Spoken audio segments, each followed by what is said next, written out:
All right, Igor, got your matcha latte ready, your mushroom ingredients. I Very good. have Here we go. Welcome to Follow the Rabbit, where we pull back the curtain on our cultural research process. I'm Johannes Kleske, and together with Igor Schwarzmann, we explore the ever-shifting landscape of culture, connecting dots across various domains to uncover unexpected insights.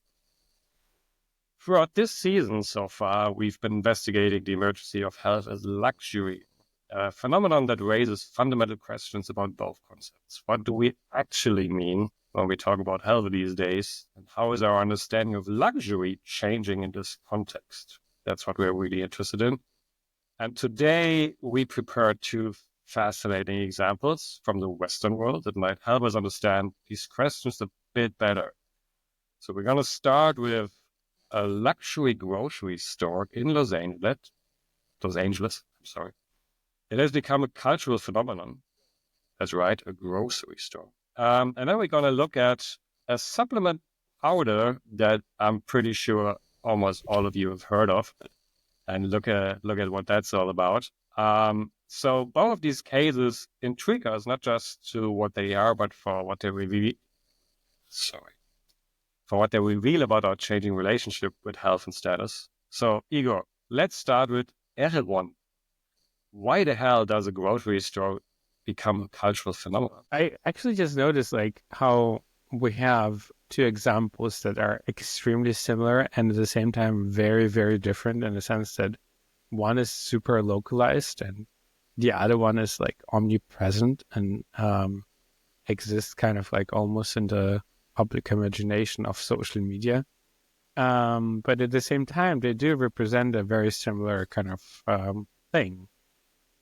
Um, and also in terms of my, like every time I'm drinking my coffee now in the morning, I feel like I'm at least teasing Huberman to be upset with me, which is an added benefit to my life. Um, anyway, welcome back to Follow the Rabbits. Let's dive into Erewhon. So there are basically just two kinds of people. One that didn't know of what it is, and one that doesn't. And I think the reason being is it's just kind of like a strange thing. It's a strange thing because when I'm telling you that I'm talking about a grocery store in Los Angeles, what I mean by that is like it is a grocery store, but it's very much just a brand that's kind of like is larger than life in a way. Um, and I want to start with a personal kind of experience because I've heard about them for a long time before I went to Los Angeles this year. And one of the first things, well, I got a car first and then I went to Erewhon because that's what people do in Los Angeles. Um, and when I arrived at grocery store, which is a grocery store, on the first glance, it's, just kind of like an Apple shop kind of thing, like Apple store, exterior, like white, it's a typeface. That's kind of like a little bit strange, but not strange enough. So, and then you walk in, and in a way, I would say, if you are going grocery shopping at an organic supermarket in Europe, there are definitely similarities. But the similarities in terms of like how they're basically built and pretty much there, because what expects you is an array of products and how products are kind of placed in those shelves that is just staggering. Just the produce section alone is just like you walk in, you get like 1 hour photo vibes because you're like, this is kind of like off-putting, but at the same time very appealing as well. Um, things are really aligned. Everything is super like in shape. It's like it's very designed.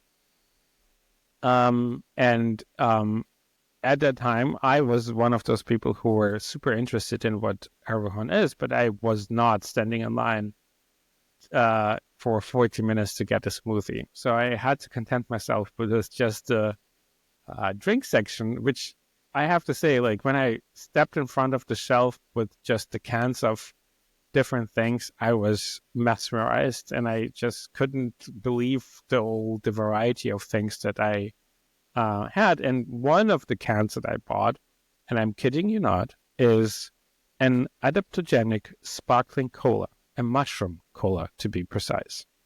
And obviously, I took instantly a photo of this thing, and it's just like it's not even the weirdest thing that you can buy on that shelf. So everyone, to kind of like also circle back a little bit, what is it exactly? It's right now 10 stores in Los Angeles, and I mean really just 10 stores in and around Los Angeles, the Valley. It's grocery store that became really quite famous.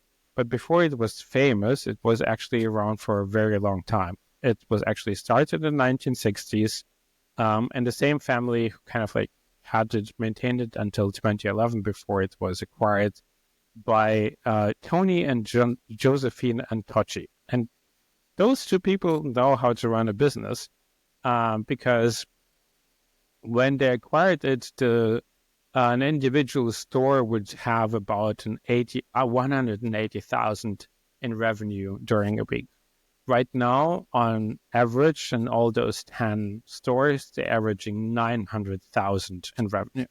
So in just about a decade, they quite significantly increased the revenue of the store. Right now, like last year, they made 170 million in profit from 10 grocery stores.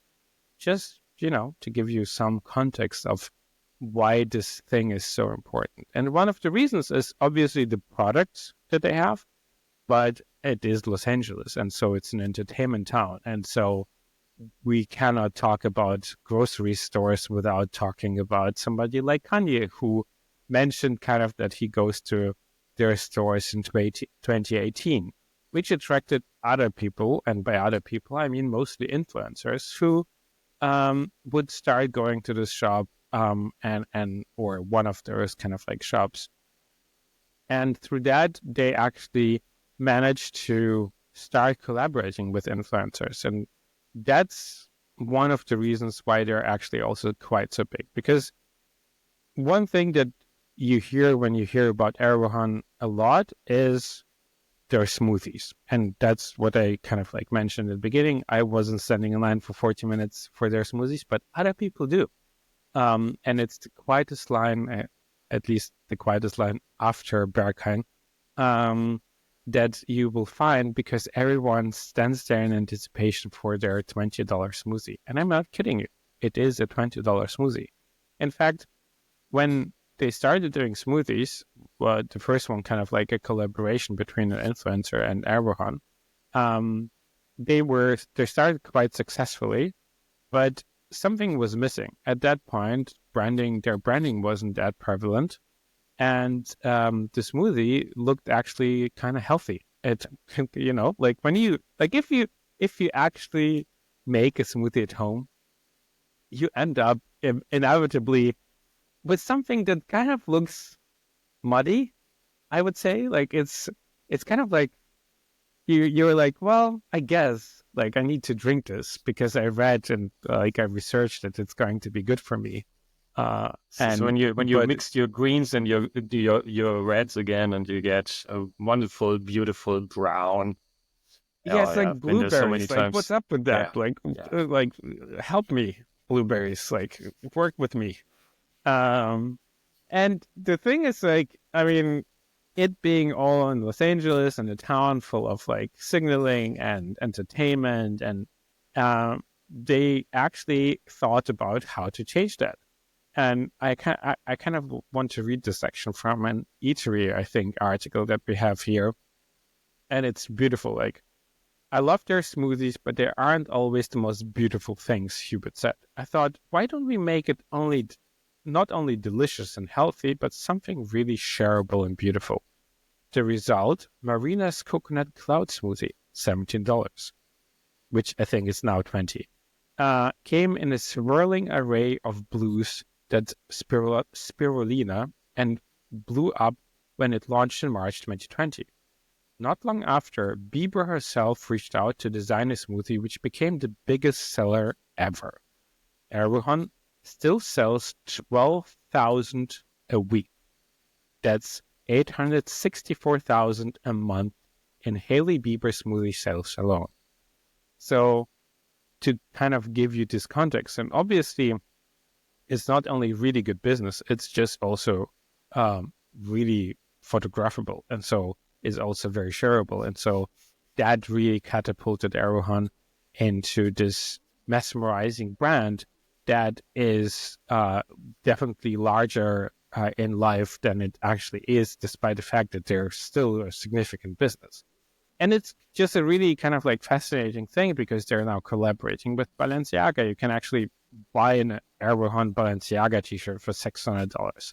When they opened up their first collaboration with Balenciaga, they prepared a special smoothie, or no, it's a drink that basically came in a black bottle that said Balenciaga. And people still buy those bottles for like $150 on eBay just to have the bottle at home.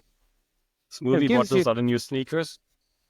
Well, I mean, yeah, in a way, that's precisely it, because there is this relationship between health and aesthetics, and I think Erewhon is playing to very much both things. The question is which one is coming on top, and what are the motivational kind of like aspects of it, which kind of made me also think about Neil Postman's "And We Are Amusing Ourselves to Death." Because if you take out the TV part and you put in the social media part, you end up very much with companies like Erewhon. And it's not necessarily just a critique, it's just an observation of how things work. Like what gets us into a store? What gets us exciting about being healthy? Is it the being healthy part, or is it the looking like we're investing into our health? And I think it's a distinction that's becoming increasingly hard to make, because it is true that you are doing probably something very good for yourself by drinking their smoothie or like shopping there because their products are indeed excellent.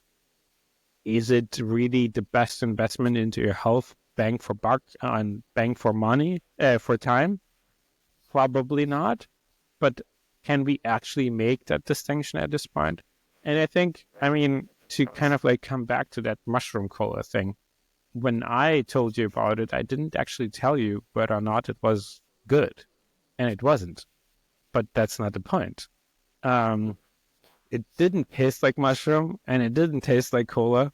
It was just kind of like sparkling water with a weird aftertaste. Was it good for me? I don't know. But it was definitely photographable and shareable and Instagrammable. And I think that kind of like relationship between how we buy ourselves health is a really interesting one. And I think that Erewhon is a really interesting example of something that's happening in society, well, forever really, because when we look into the antiques and look into the kind of like how the Greeks shaped our understanding of what a healthy body looks like, it all originated in their gymnasiums. And the gymnasiums were places where people would go to strengthen themselves intellectually, physically, but they're very much also places about social signaling.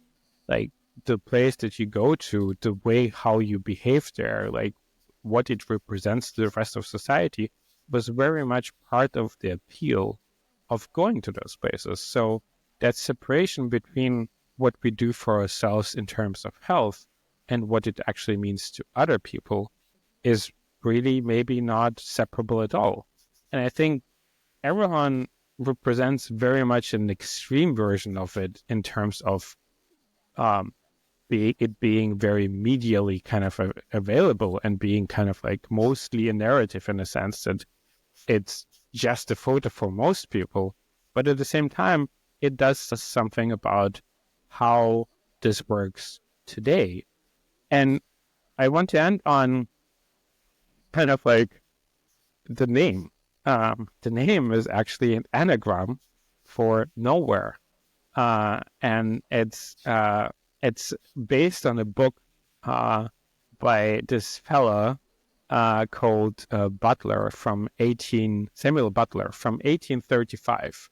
And the book is a depiction of Victorian society that is both satirical and documentary in nature. And it kind of looks at how Victorian society oscillating in terms of religion, science, criminal punishment, and health. And it's kind of like the perfect thing. It's a name for a company that is based on a very ambiguous book about what it depicts in Victorian society. But it is also a name of how we are ambiguous about how we behave towards health and how we behave towards the aesthetics of health. So I think, all in all, a really fascinating kind of example of how health as a luxury manifests today. And with that, we were talking about a little green powder. For sure. Before we go to the green powder, I just like listening to you. It's just fascinating to me that it seems to be the case that today a lot more people are consuming, or a lot more people are consuming more blue spirulina, which is like an algae, because it looks better on Instagram. I mean, it is also mostly healthy from what I know, but it's just fascinating, like how this comes about. So yeah, that was in no way ever a health recommendation, by the way. Yes, none of this. But nevertheless, let's talk. The interesting part here for me in all of this is we are not distant observers to this topic. And this is an really interesting part for us also, is that we are very much part of that. Like you might have seen that I like in the video version that I'm wearing an Aura ring. I've had it for more than 3 years. So when we talk about like Aura and CGMs and stuff like that, we've tried all of that. So I mean, there's Johannes tried it. Igor went to the shop, like to the grocery store, because he wanted to see it, and he bought the mushroom cola, and he looks so much more radiant since then. I do. Might be. There you go. So let's talk about the one product that if you have ever listened to any podcast in the world, let's talk about AG1. And I, of course, have, so for the people listening, I'm holding up the generic green AG1 container that holds this like green powder, which is fascinating to me as a product. What is in that container right now? So let's not go on a tangent. Right now, there is actually protein powder in there. Oh, there you go. It's not AG1 anymore. I only did it for a month, and I'm going to come to that back in a moment. But so AG1 is fascinating to me. Not only has it a $99 a month price tag, which is crazy expensive, which also gives you an idea why we're talking about it when we talk about health as a luxury. It's also fascinating because it seems to be like just the most recent expression of like a trait in us humans that has been around as long as we exist. It's like we want to get more healthy, and we try to find every shortcut to that is available there. Actually, like researching this episode, I found this mention that like even in China, there were actually 5 emperors died because they tried out a new health potion that was so there was so much mercury and arsenic compartments in that 5 emperors died in the end, because they were so much invested in finding that potion that really makes them healthy and helps them to live longer. And we've been going on with that forever. And so I always like try to find out, like make my own, like how does it actually feel using that? And so, as I mentioned, it's been, and actually like AG1 is like the 3rd largest advertiser in podcasting in the US. And so it's absolutely not possible to avoid them. And so I was like, okay, I'm game. Let's find out how it is. It's actually quite complicated to find like any like honest research review about it. But we're going to come back to that. Just from a general point of view, AG1 is interesting because it comes from Australia originally, but it seems to be very much connected not only to the current trends in health, but also in more like I would say like a Silicon Valley mindset of performance, of like much more like influenced by like quantified self and connection to numbers and performance and optimizing yourself, like getting to the best version of you. And it's like really this understanding, like what can I do to like get myself to the next level and make sure that I'm like basically like bulletproof. So that's very much what they're saying. Like you drink just this, like you drink like one potion of AG1 a day, and you're like everything is made sure that you get all the stuff that you need. This is Very what they're efficient. optimized for. Very efficient, very much like catering to like this like management leadership. I don't have a lot of time. I have to be super efficient with everything I do. Vests. No, it's a perfect drink for the Patagonia vests. And it's fascinating in just from a business model perspective. So AG1 is not only the product, it's also a company, and it's the only product that company has ever done. So they developed this this combination of 75 ingredients, really optimize it. It's I mean the direction or the reaction of people to it is differs, but most people say it's actually much more drinkable than like comparatively other like mixed greens drinks. I want But to be yeah, honest. Like I think like we need to really stay with it for a bit. That the fact that there is actually a company that hasn't been around for just like a year or so. It's actually the third largest media company in podcasting. yeah. Let's go. I want to go into And that it's right now.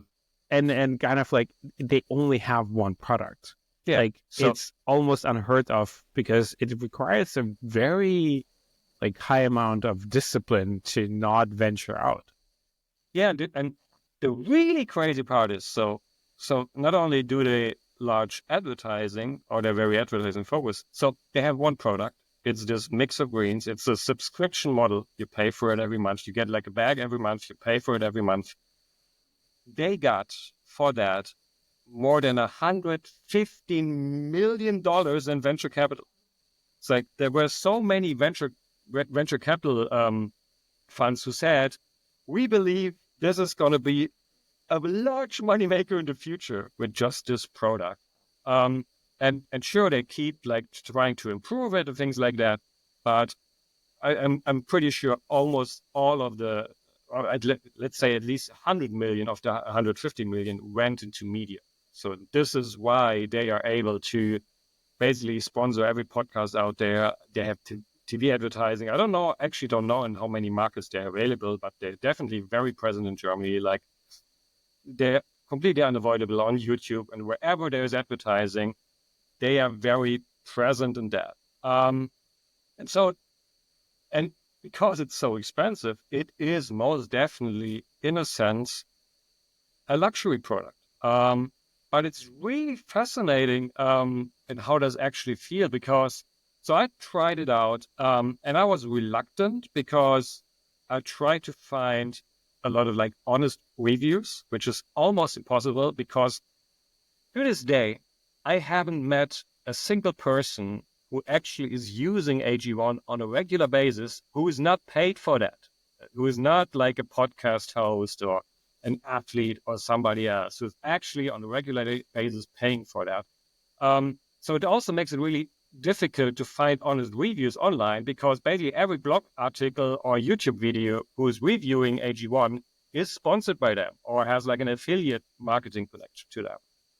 There's a couple of like honest reviews who seem to be really critical because they basically say this is, and it makes quite sense. Like, so they have 75 ingredients in there. It's like vitamins and minerals and a lot of like different greens.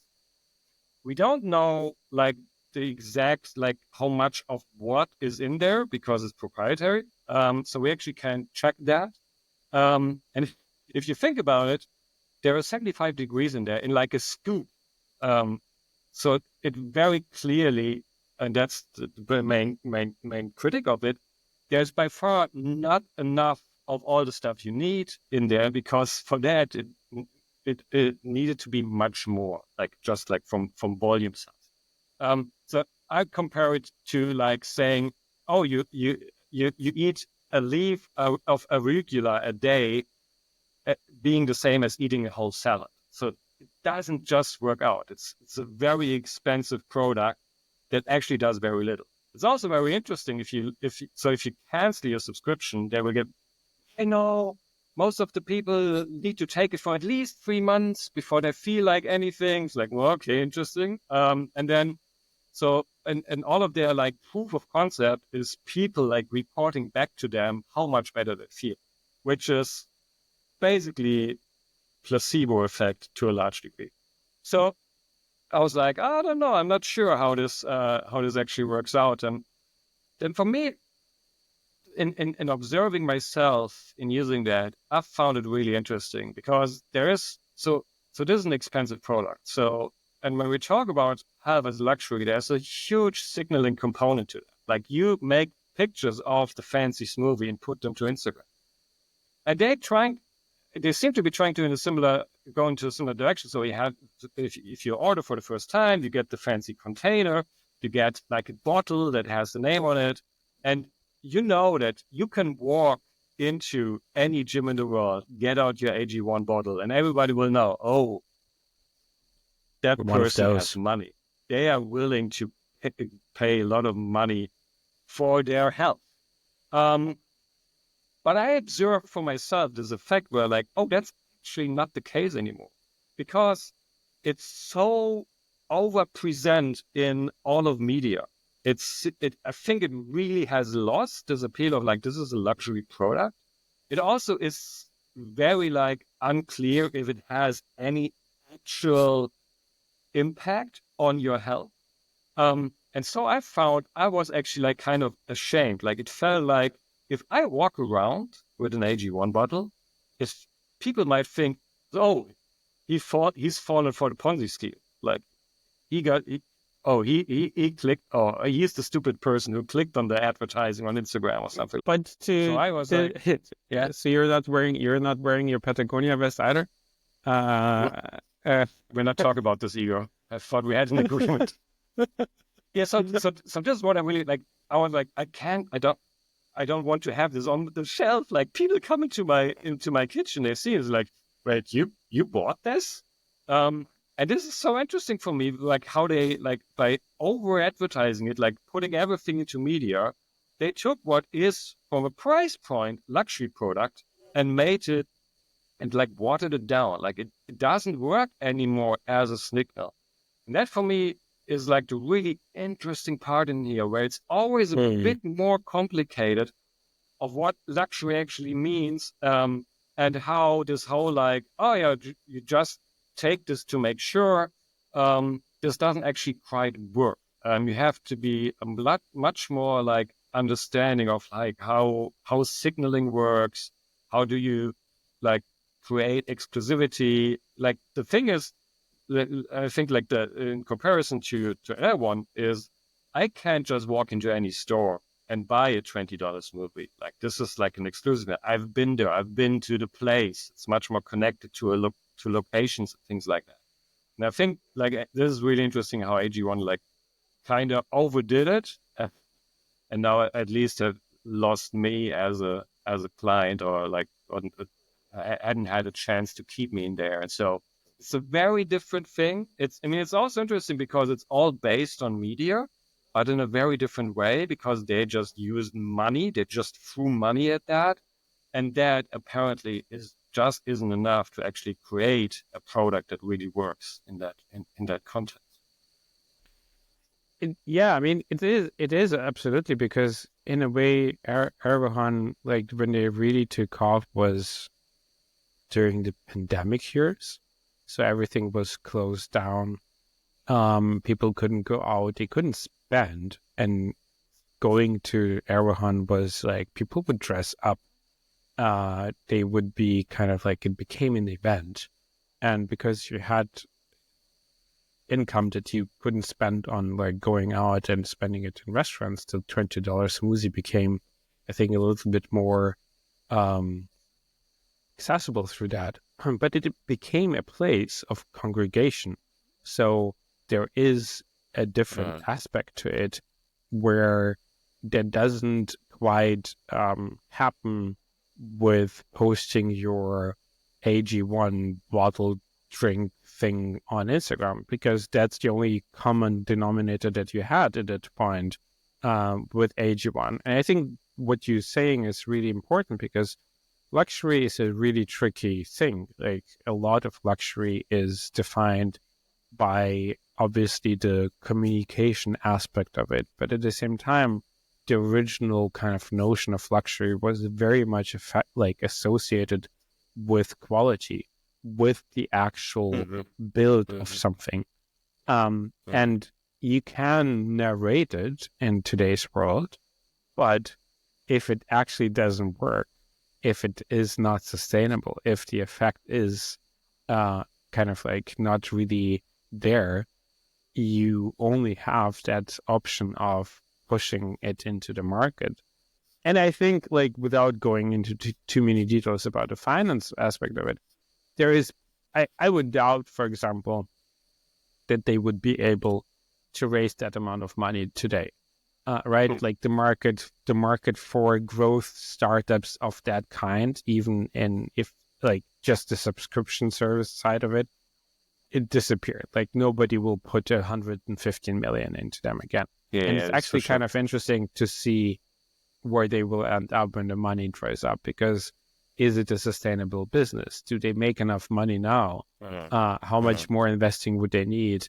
And how much diversification in terms of product can they actually provide to make sure that they appeal to more customers? What I find really interesting here, now having like had these two examples, it actually like dawns on me that so our goal here is also to document what is happening in these spaces and also what's happening over time, to like really understand, oh, this has changed actually, which then allows you as the listener to like kind of update your mental models about like what is health and what is the zeitgeist around.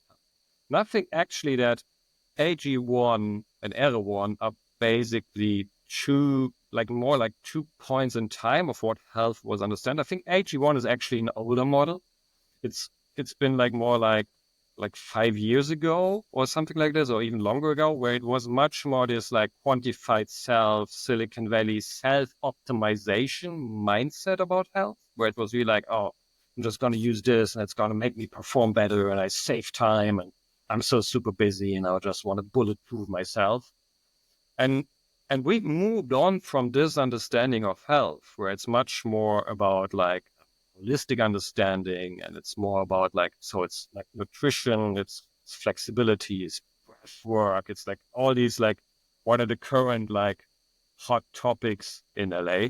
And I find it interesting how this moves on and how that like it has changed the business model from, oh, this is venture back to, oh, this is actually self-made, but it's with a very strong understanding of how important like social media and other media outlets and storytelling is to that, like, so that you can't actually like decide how much of it is health, how much is performance, how much is signaling something. And it's just like a community feel, like you stand in line, all the other people around you are part of the same thing. You feel more like a part of like a movement or something, which you don't have with this very personal, performance-oriented myself in the morning doing this kind of thing. I think this is actually a good example of how health has, or like a more like popular or understanding of health has evolved over the last couple of years.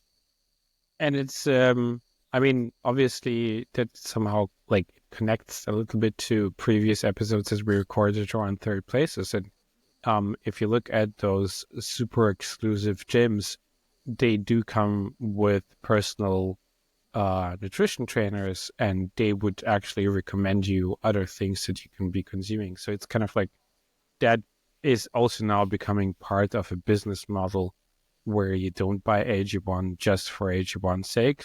You become like, it is becoming more individualized, depending on if you can afford it. But also you need to, for it to become really individualized, you need to go up in the exclusivity kind of like aspect a few steps, because the $99 price tag becomes a little bit higher when you talk about those gyms where they have like personalized nutrition coaches that will actually tell you how to mix or prepare something exclusively for you.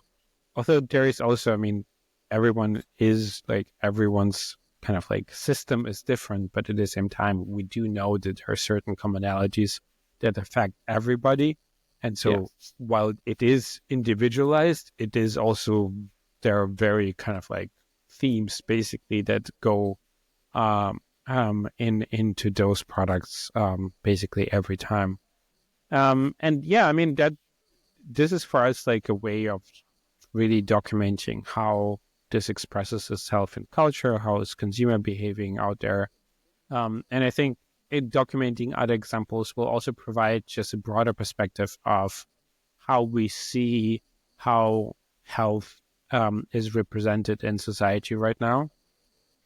How, topics like the flattening of culture through algorithms, what Kyle Chayka has been writing about, and what we have been very interested in for a few years now, is affecting something like health. Because how we discover those things, how we start thinking about it, how we are influenced by the fact that there are a million health influencers out there, is something that we'll be exploring in future episodes as well. But at the same time, what was also really interesting for us to understand is that the pandemic, which is not as, which is a little bit a strange thing to say, like the pandemic was a huge inflection point for how we think about health. It's strange because obviously it's a pandemic and that's why we think about health. But there is this strange ambiguity and juxtaposition in a way how we deal with it. Because on the one hand, we pretend the pandemic is over and kind of like almost never happened. But at the same time, on a more deeper level, it actually created substantial new behaviors and relationships to how we think about those terms and how we're trying to manage what has happened to us as a kind of global trauma.